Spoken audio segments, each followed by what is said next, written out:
You are listening to the third season of my podcast, which will be an English special this time, called the Money and Meaning Podcast. The idea stays the same. I'm going to interview all kinds of experts from different fields about the relationship between money and meaning, and also what lessons they've learned so far from life. Are you curious about how you can use money to become happier and live a more meaningful life? Then this podcast is really something for you. I am Emma Hafkamp, clinical psychologist, coach and yoga therapist, and founder of Lux. I help leaders to a lighter, happier life full of meaning and purpose. And for you, I host this podcast. I wish you a lot of inspiration. Welcome to the third episode of the Money and Meaning podcast, in which Alan Donegan is interviewed. Alan is a true rebel and co-founder of the Rebel Business School to support people in self-employment and teach them how to set up a business for free, and the Rebel Finance School, set up together with his wife, to teach people how to get their finance in order. Alan himself is already for a few years financially independent and living his dream life. What made him decide to follow this path to financial independence? And when you know that you never have to work again, how can you still find meaning in life? Rebel Alan will tell you all about it in this episode. Right, Alan, really nice to get started. So could you please maybe start with telling the listeners who you are and what do you do at this moment? Who am I? My name is Alan Donegan. I'm the founder of Rebel Business School, Rebel Finance School, and a bunch of other things. And I hit financial independence about 3 years ago. So now I travel around the world with my wife, also my life, I guess, yeah. The same thing. And we travel around the world, we have fun. We once a year teach people how to manage their money and look after it and get to financial independence. And other than that, we just like to have fun. Wow, that sounds great. So what does that mean to be financially independent? So our definition is your assets produce more income than you need to live. Therefore, you don't have to ever work again if you don't want to. And we crossed that point about 3 years ago. And we have our assets in stocks and shares, and they produce more income than we need to be floating around the world in fancy Airbnbs. Wow, that sounds good. Did that definition make sense? I know there was like all sorts of words in there. Yeah, no, definitely. Can you give some examples of those assets? Like what can people think about if they are also going to look for assets? Well, this is where I was stuck, Emma, for years. I know I want to buy an asset. Like some people have told me if I buy an asset, it will bring me money. And then I spent years going, where do I buy assets? Is there an asset shop? Can I go out into the streets? Like, how do I buy these mythical assets? Where are they? And my first version was property. And I was like, okay, I get that. I can buy a property, rent it out, and that will produce an income. That is an asset. And so we brought 2 studio apartments. That was our first thing, which we're just in the process of selling. We're very excited to get rid of those assets. And our second version, when we realized that property is not passive, it's a business, is we moved to stocks and shares.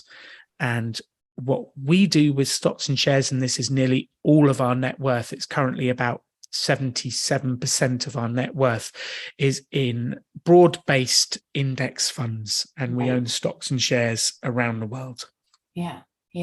So I'm curious. Like, I think probably at least some listeners will think, yeah, okay, but that's easy. If you have the money to buy property, yeah, then I can do it as well. But I don't have that money. How did it go for you? So, like, I guess property, and this is how we've come to look at it. If you buy a house, you have to buy a whole house. Like you can buy REITs and different things, but in general, if you buy a flat or an apartment, you have to buy the whole thing. So you need to save up the deposit, take out a mortgage, and buy the whole thing. And that is a big mission. Yeah. Because a deposit might be 20, 30,000 euros, pounds. It might be even more. We put 25 grand down on each one of the studios we bought. And then where we've come to look at the stocks and shares is you can start with 100 euros because you're not buying a whole thing. You can buy a fraction. You can buy a tiny, tiny little percentage of Apple and Google and Amazon and insert other companies. So you can start very small and you don't need to have a big amount of money. So you start investing small, you do it each month. That investment starts to bring dividends and to grow and starts to compound over the years. So actually it's far easier to get started with a broad-based index fund than a property, because you're right. Yeah. Like property can take a huge chunk of cash to get going, and you have to generate that by working, building businesses, doing stuff to be able to buy the asset. And you have to on stocks and shares, but the barrier to entry is a lot lower. Yeah. So when was the moment that you started to think, hey, I want to become financially independent, and that you started looking for those assets? That's interesting. So I think it happened in several stages. Stage one was, I don't want to be like my dad. That was quite a clear stage. He went bankrupt for 3.6 million. Wow. And the only thing it was secured against was the family home that me, my mum and my little brother lived in. And he made a total mess of the family finances and took decades to sort out. So I knew I didn't want that. I wanted to at least be good with money. Yeah, because can you tell a little bit about how that was for you? I think when I was very young, they kind of kept it away from me. I just knew we didn't have the same amount of money. I knew we weren't going out to eat. Things changed. We had to do, they call them car boot sales, but sales where you go and do a garage sale, or you'd sell stuff. And we had to do sales each Sunday to afford to buy food. So I could sense things had changed, but they kept a lot of it away from me. And then when it really hit me was when I was a bit older, I think it was 16. My dad said, I don't have money to be able to help you get the train to go to school. You need to sort yourself out. But I will give you the opportunity to sell stuff. So he had a sportswear store, and he said, if you sell anything from the store, I'll give you a price. If you sell it for more, you can keep the difference. So I would go to school with a giant bag over my shoulder of sportswear, and I would go and sell it to people, and I would use that money to buy my food at break time and to get the train in and out of school. So that was a big change. And actually that's one of the biggest gifts he gave me, was the thought that I can just sell stuff to make my own money. I didn't really know that before. And then the really big change happened when the bank was closing in. They were trying to repossess the home. My dad started drinking. He assaulted my mum. It all went completely wrong. And then my mum was a mess, understandably. The bank was trying to repossess the home, and I ended up in court arguing the court case because we couldn't afford a lawyer. So I was in court arguing to try and keep the roof over my mum, my brother and I's head. And that's when how I think I was 19, 20, 21. That's when it really, really hit me that this stuff is real. And I lost the first court case. And the judge deemed that the house would be repossessed by the bank. And, they've got these gavel things, the hammer they whack down on the piece of thing. And they're you have 1 month to get out. That's it. Wow. And my mum burst into tears, and I shouted at the judge, and it just that kind of strength of experience will will create some beliefs, some ideas, and it created a drive within me to never have that happen in my life or anyone else's so ever again. It became a huge engine for you to get going and to build safety net. Yes. Yeah, exactly. And I think actually getting your finances in order is incredibly important, because it allows option, it allows freedom, it allows security. If you get your finances in order, like it's a happier world. It's an easier place to be. Yeah. So, and I guess having your finance in order is not the same as being financially independent. So what is the difference for you? So you can have your finances in order, and you, like, so many people get to the end of the month and go, where did all the money go? You know, that question, and like, I don't understand. How did we spend that much? Where did it go?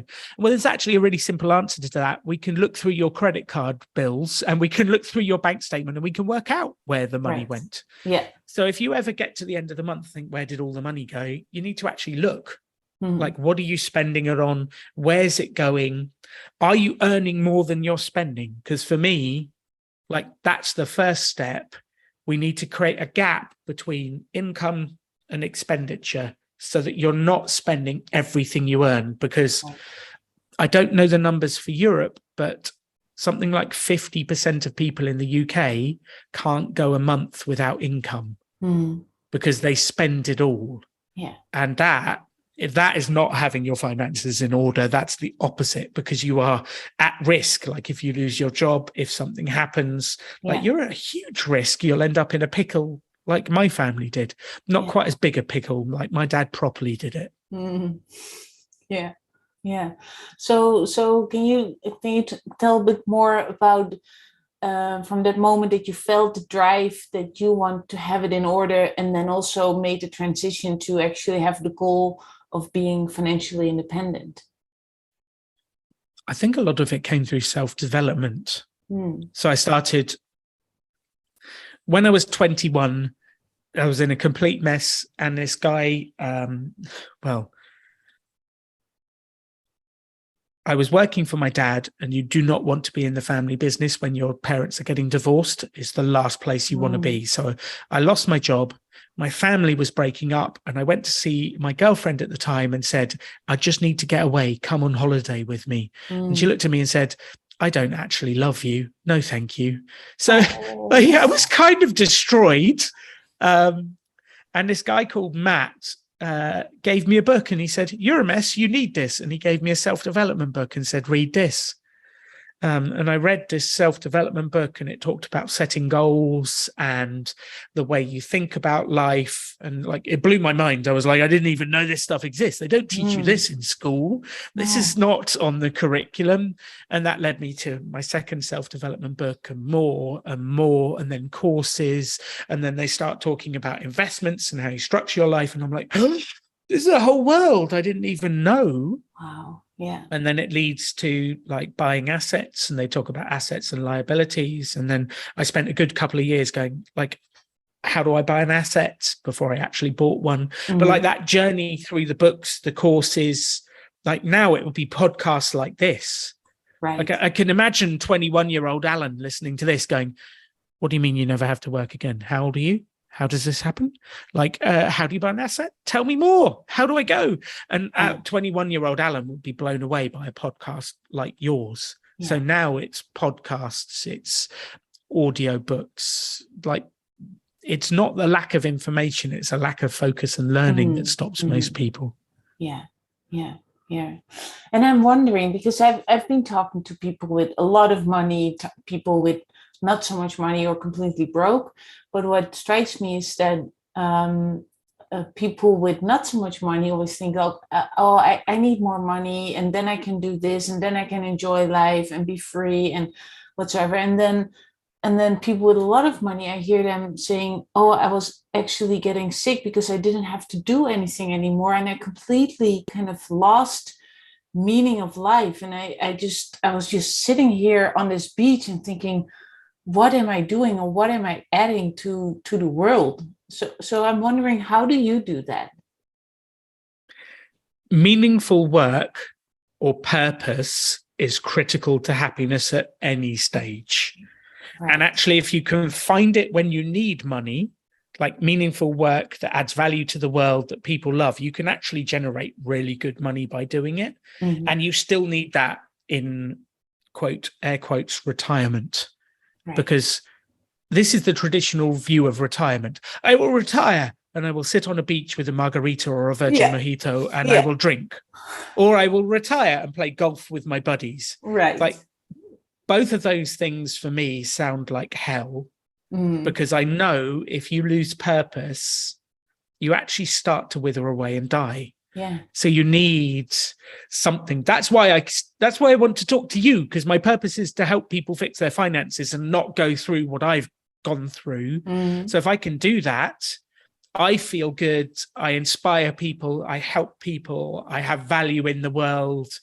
And I still got all the time I want in the world to spend, like going to nice meals with my wife. We're going to Brazil next week to sit on the beach in Rio de Janeiro, but I won't sit on the beach all day. I will do a podcast and I will help and we will come up with things to do together. So I think I don't care what stage of life you're in, if you can find meaning and purposeful work, that leads to happiness. And probably a bit of money too. Yeah. So what do you think then of the statement that you need money in order to have a life full of purpose? Because if you have a lack of money, then the urge for survival comes in, and then the brain is not open for reflection and find purpose because you're only focusing on getting at least enough money to survive, for example. They did a really interesting study, and I don't know if this is quite answering your question, but we'll go for it, and then you can tell me if I failed. They did a really interesting study about happiness. And what people thought was getting money, having a successful career leads to happiness. So like a certain amount in the bank will lead to happiness. And they will only be happy when they get there, wherever there is. Right. And what this study found was actually the opposite was true. The people who found a way to be happy were more successful in their jobs. People wanted to work with them. They were happy every day. They were more successful. They were able to do whatever they needed to do. And they were more likely to get to the end goal, which they didn't actually need at that point because they were quite happy. Right. So for me, it's happiness, purpose, and meaning first. And that will probably lead you, if you're smart, to where you want to go anyway. Yeah. Beautiful. So stop trying to get money first. Yeah. Like find happiness, purpose, and meaning first. Yeah. And if it's okay, Emma, I've got one more piece I want to give you on purpose. Yeah. So many people think there's one true purpose. I have one purpose. I've got to find my true purpose. So I will go out there and I will search for my purpose. Where is it? Is it in Thailand on the beach? Is it in Netherlands? Is it in the UK? Where is my purpose? And I will search for it. And they're looking for a moment where the clouds part, the sun comes down, the dove, the bird of peace, flies across, the choir sings, and I found my purpose. That moment doesn't exist. No. You get to choose. Yeah, exactly. You get to choose your purpose. So I just wanted to be really clear, like, you just choose your best guess. Like, my purpose at the moment is this. And my purpose has changed many times over the years. I don't believe in this whole, like, there's one purpose, there's one true thing you need to do with your life. You get to decide. So just choose a purpose, have a go at it, see if it fits. If it doesn't change, if it does, keep going. And that for me is one of the key things, because like, stop searching for it out there and let's just make it happen. Yeah. And is your purpose then now at this moment to help people to become financially independent or financially free, or however you want to call it? So the best purpose, like when I first started my first business, I was teaching presentation skills. And my purpose at that point was to end boring PowerPoints. Right. Like I'd had enough of them. That was my purpose. And I was quite happy running around the world training people how to deliver good PowerPoints, good presentations. I felt like I was making a difference. But at some stage I got like, okay, that's not for me anymore. I'll change. Then I launched a business school, and my purpose was to change the way entrepreneurship was taught, because to me, it was taught all backwards. Then it was to make entrepreneurship accessible to anyone. I don't care whether you've got money, what country you're in, like I can help you to build a business without money and get going on your own journey. And I did that for 10 years. And then I went, okay, I'm tired of doing that now. I've done a lot. I've helped. And the current purpose is to change. Well, I say to change the way finance is taught. It's not taught in most places. It's actually to teach people how to manage their money, how to take advantage. And I don't care whether they get to financial independence or not. I care that they manage to get their money sorted, because it is the number one reason for divorce in so many countries is money. And it breaks up families. It tears families apart. It causes arguments. So I'd like people to help people get on top of their money so that they can have a happier life. That's the current purpose. Yeah. So, and is that what you do with that's not the Rebel Business School, is it? Was that the previous one? Yeah, that's the previous one with Entrepreneurship, which still exists. It's in 7 countries. Like it's turned into sort of a global movement that's got its own energy without me. Wow. The one at the moment is Rebel Finance School, and my wife and I started it, and we've done it 3 times. We've done it. The first event, 150 people turned up online in lockdown and did the course with us. Wow. The second one was 450 people, and we're currently on week 8 of this one, the 3rd year running, and we've got 2,000 people a week tuning in, doing the course with us, helping to learn like how much money they have, where does all the money go, how to create a gap between income and expenditure, and then what to do with your gap, where do you stick it so that it grows for you. And that's what we work on now. That's our fun thing to do in retirement. Wow. So and where does the word rebel comes from? Can you elaborate a bit more on that? I actually think, Emma, that there is a standard life plan that's everyone's taught. Go to school, get good grades. Go to college, get good grades. Get a graduate job. Buy a house. Get promoted. Get a pet. And if you don't kill the pet, then you can have kids. And then you buy a bigger house, and then you work for 50 years, you retire, and then you die. That's the standard life plan that we all get judged against. Unless you died earlier. Yeah. Doesn't sound that exciting, does it? And like, I don't think anyone really chooses their path. Like people do, obviously. They just live I guess they just live it. So what I want to say to people is you don't have to completely rebel against it, but I want you to choose what you want to do. So if you want to follow the standard life plan, at least make it a conscious choice. And if you don't, be confident enough to live the life you want to lead, whatever it is. That's like, you don't have to be a complete rebel against everything. Just don't accept the rules society has given you. Choose the ones you want to live by. So and how did you do that with the Rebel Business School then? Or are you too tired and done with it to talk about it? Well, there's a standard path to building a business, and there's a standard belief in the world that it takes money to make money, which you alluded to earlier. Like I have to have money first before. Exactly. Whether it's a property, a business, I need someone to give me money, or I need to secure investment before I can start. And it's rubbish. It's just not true. So the standard path to build a business is write a business plan. The business plan will allow you to get a loan or secure investment that then you can build your business. Right. And you spend all that money. Then maybe you try and sell your product later on, and then maybe you make money in year 2. And it's actually a really risky way to build a business, because you go into debt to do it, and you don't even know if anyone wants what you're doing. Yeah. So I spent 10 years rebelling against that, going, it's rubbish. You don't have to do that. There is a completely different way to build a business. If you want to, you can start with sales instead of end with sales. You can sell the product before it exists, get the customers' money first, and then build what they want and give it to them afterwards. There's so many different ways to do it. Let's stop being confined by the standard way people teach this stuff. They've been teaching business plans since like the 1800s. The world has changed. We need a different way to do things. Yeah. And now you're with that in 7 countries.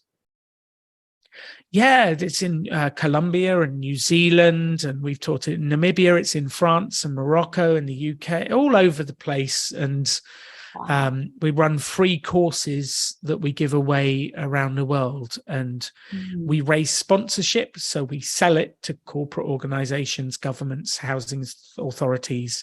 We get the money, and then we give away the courses to the people who need it the most. Wow, that's beautiful.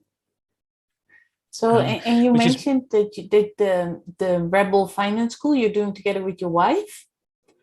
Yes, yeah, the two of us do it together. Katie, my wife, and I, it's kind of excuse to help people and have fun and do it together. She's awesome.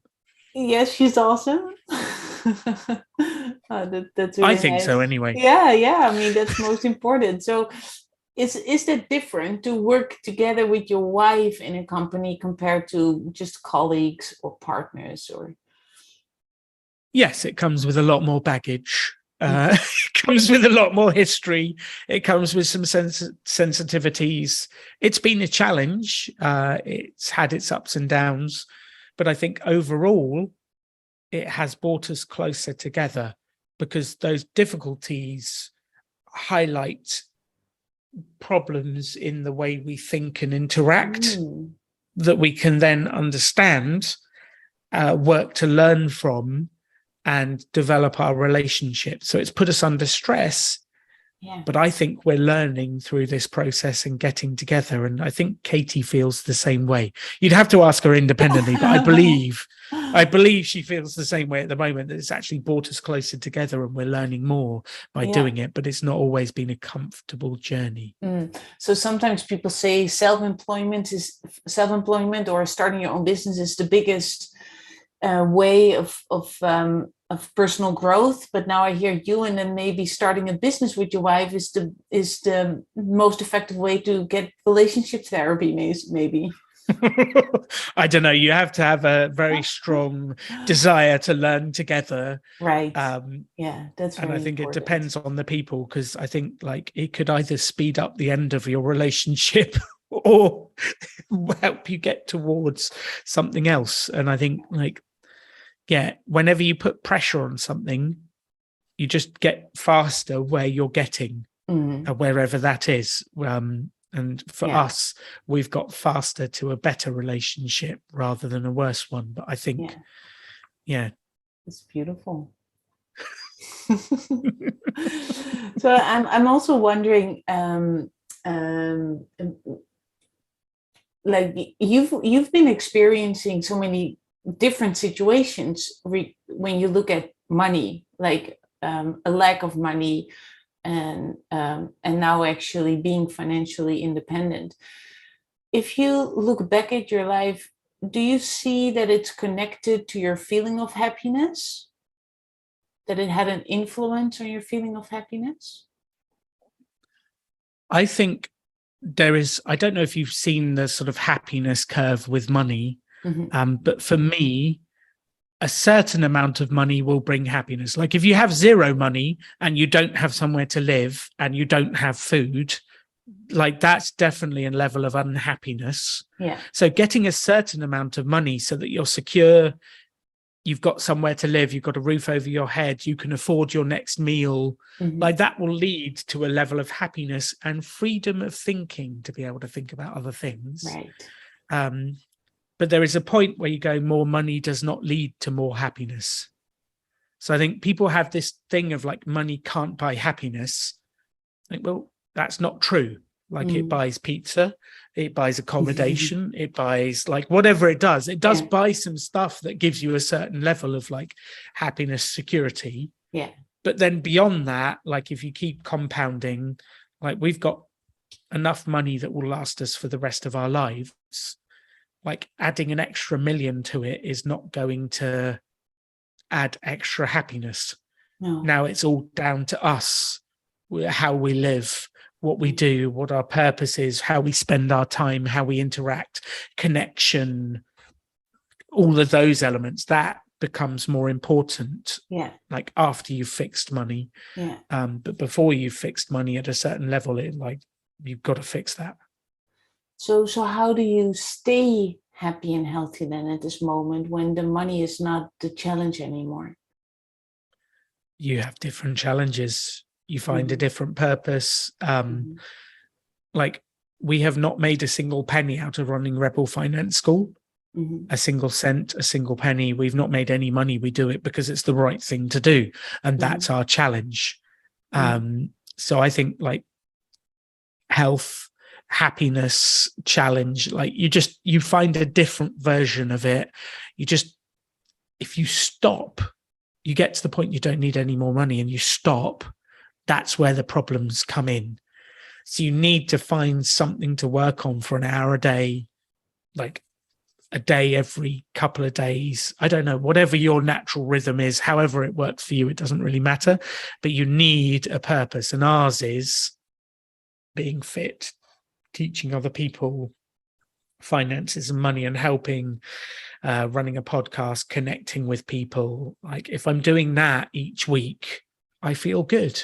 If I sit around not doing anything, eating too many alfajores in Buenos Aires, that's not going to lead to happiness.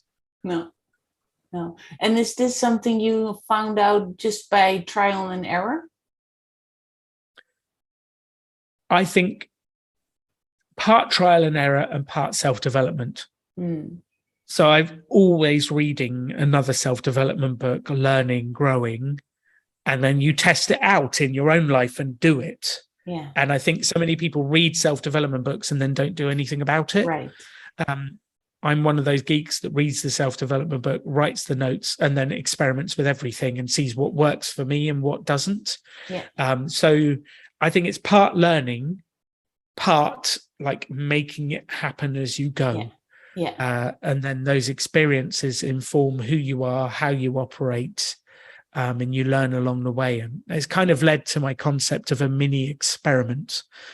People make things like, they make things very big. I either launch a business or I stay in a job. Right. It doesn't have to be like one or the other. You can like have a job and run a mini experiment on the side, or you can go part-time and run a mini experiment, or like if you've got a business, do a mini experiment, go and like experiment with getting a job for a week and see if you like it. Like it's not the be all and end all. And I think if you call it an experiment, it removes the need for it to be successful. Because it's just an experiment. I'll have a go, see what it like. So I'd say to everyone listening to this, like start experimenting in low risk ways with different purposes, different ways of living. You don't need to risk money. Like you don't need to borrow 50 grand to launch a business. Do a mini experiment, put up a free website, see if anyone buys. If they don't, you've learned something. If they do, you might have a business.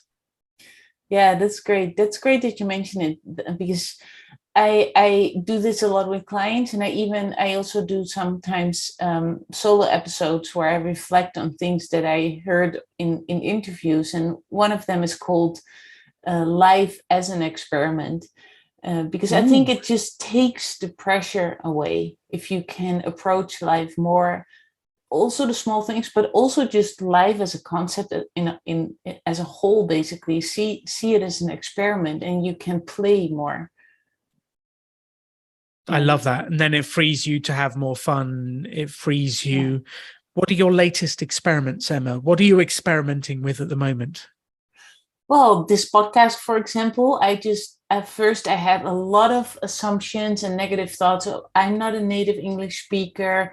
who of my Dutch clients is interested in hearing an English podcast?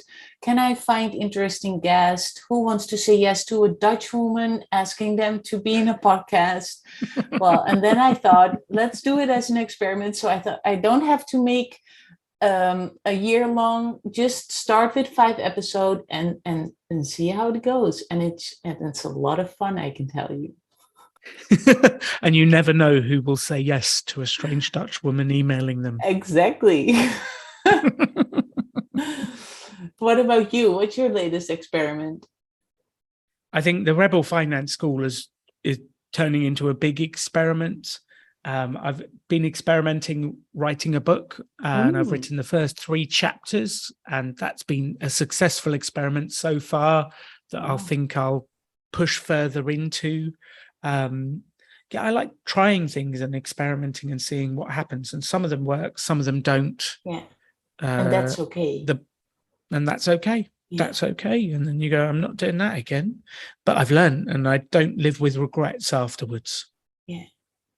And you've mentioning a couple of times the self-employment books. Do you have a tip, 1 or 2 books that really helped you or opened your eyes for a different perspective? There's so many that, like on finances, it would be J.L. Collins, The Simple Path to Wealth. That changed the way I looked at investing forever. If it was self-development, that very first book that I was given was Notes from a Friend by Tony Robbins. That just opened up my mind. And there's different books on every subject out there. Yeah. Am I allowed to say the first 3 chapters of my book are on my website? I'd love to hear that. To have a look?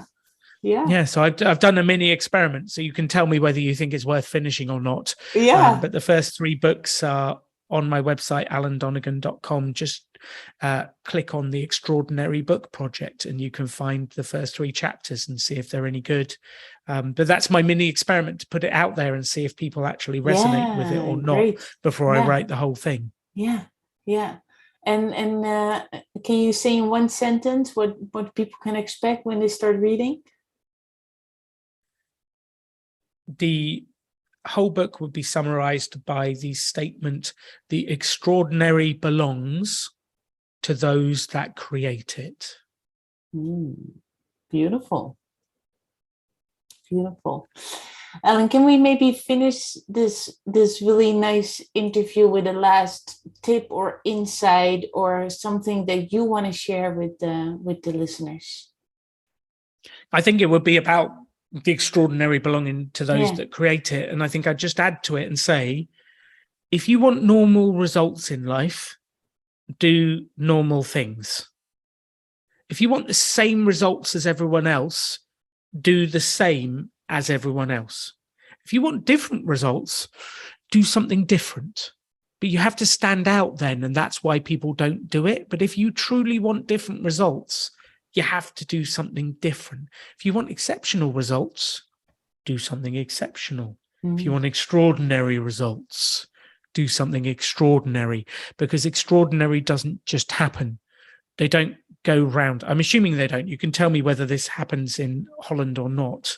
But in the British schools, they don't go round going, "Would you like an extraordinary life?" We're handing them out this week. Whoever wants one, put your hand up. They don't do that. No. You have to build it. So if you want extraordinary, it's up to you. You create it. No one is going to hand you extraordinary. So if you're listening to this now, go build extraordinary, because whatever life you build is up to you. Beautiful. Thank you so much. Thank you for having me on the show, Emma. It's been awesome. I hope you've enjoyed this episode and you got inspired. Don't you want to miss any episode anymore? Then subscribe to the Money and Meaning podcast by clicking the follow or subscribe button. I would also really appreciate it if you could leave a review in the app you used to listen to this episode. Do you have the feeling that you also want to discover how you can lead a lighter, happier, healthier, and more meaningful life? Check out my offer on my website. You find the link in the show notes. I offer everything in English, and online is definitely an option. And who knows, we might meet each other soon.